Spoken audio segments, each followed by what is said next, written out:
मैं आपको छोटी सी कथा सुनाता हूँ, शायद आपको कुछ समझ आए। एक राजा थे, अपने सैनिकों के साथ और मंत्री के साथ जंगल में गए शिकार खेलने। बहुत दूर जंगल के अंदर चले गए, रास्ते से हट गए वो। अब सैनिक भी पीछे छूट गए, बड़ा गहन जंगल है, एक मंत्री है साथ में। अचानक एक शिकार दिखा राजा को, उन्होंने एक तीर चलाया। तीर जब निकला धनुष से तो राजा का अंगूठा काट के निकला।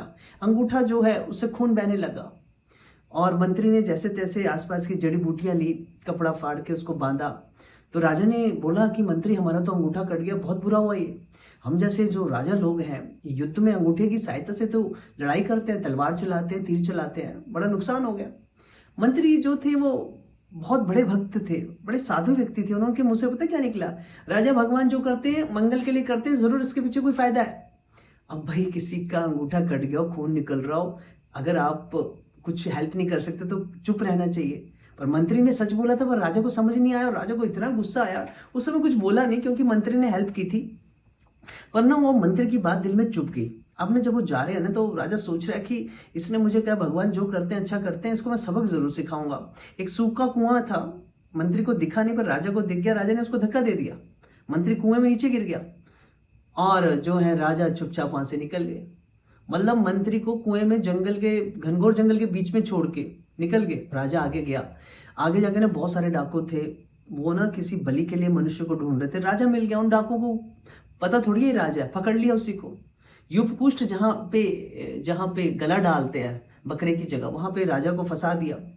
और राजा को जब मारने लगे तो जो वहां पर जो पूजा करने वाला है तंत्र विधान से, उसने देखा कि राजा की उंगली तो कटी हुई है। उसने कहा भी खंडित मनुष्य की बलि नहीं दी जा सकती, इसके तो खून निकल रहा है अंगूठे से, तो कटा हुआ है, इसको बाहर निकालो यहां से। तो राजा को लात मारते मारते, राजा का अपमान करते करते उसे बाहर निकाल दिया। राजा ने सोचा कोई बात नहीं, इन्होंने मुझे मारा, मेरा अपमान के अंदर मेरी जान तो बची। अब राजा जब बाहर आए ना, उसके मन में विचार आया कि मंत्री ने कहा था जो होता है अच्छा होता है, उस समय मैं समझा नहीं, पर अब अगर मेरा अंगूठा नहीं कटा होता तो ये तो मुझे मेरी गर्दन काट देते आज। मेरे साथ तो अच्छा हुआ, पर मैंने मंत्री को कुएं में धक्का मारा। मैं वापस जाता हूं, पूछता हूं कि भाई तेरे साथ क्या अच्छा हुआ, भगवान ने तेरे साथ क्या अच्छा किया। वापस गए, मंत्री को कुएं से बाहर निकाला, पूछा मेरे साथ तो अच्छा हुआ, मेरा अंगूठा कटा था, मैं बच गया, उन्होंने मेरी बलि नहीं दी, तुम कुएं में पड़े रहे, भूख प्यास से तड़पते रहे, तुम्हारे साथ क्या अच्छा हुआ। तब मंत्री ने कहा, राजा अगर तुम मुझे कुएं में धक्का नहीं देते मैं आपके साथ रहता, और जब वो पकड़ते, हम दोनों को पकड़ते, आपको तो छोड़ देते और मेरी बलि चढ़ा देते। तो इससे क्या पता चलता है, मतलब इस कथा से, ये सत्य कथा है, ऐसा हम सबके साथ होता है पर हम ऑब्जर्व नहीं करते।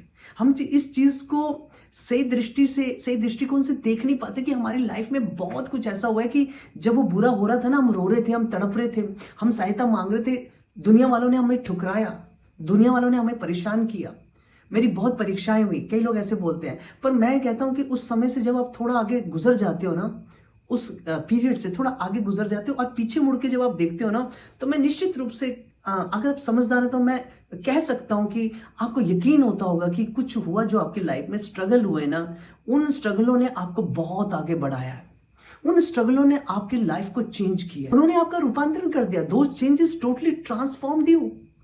तो ऐसा होता है कि हमें ना, जब लाइफ में विपत्तियां आए, कष्ट आए, अप एंड डाउन्स आए, भगवान को बुरा नहीं बोलना चाहिए। अगर आप इसको अपॉर्चुनिटी की तरह देखो ना, उस पिता को देखो जो आपको बहुत आगे बढ़ते हुए देखना चाहता है, उस माता को देखो जो आपको पढ़ा लिखा के बहुत ऊंचा इंसान बनाना चाहते हैं। आपको डांटते हैं, कभी कभी आपको फटकारते हैं, यहां तक कि माता पिता हाथ भी उठाते हैं। इंडिया में नॉर्मल है, फॉरेन में अगर बच्चे पे हाथ उठाएं तो बच्चा पुलिस बुला ले और माँ बाप को अंदर जेल में डाल दे। इंडिया में नहीं होता ऐसा, क्योंकि चाणक्य नीति के अनुसार कुछ पीरियड जो होता है बच्चों के साथ, वो शासन का भी होता है। हर समय प्यार करते रहोगे, बच्चा जिद्दी हो जाएगा, बिगड़ जाएगा, आपके कंट्रोल से बाहर चला जाएगा।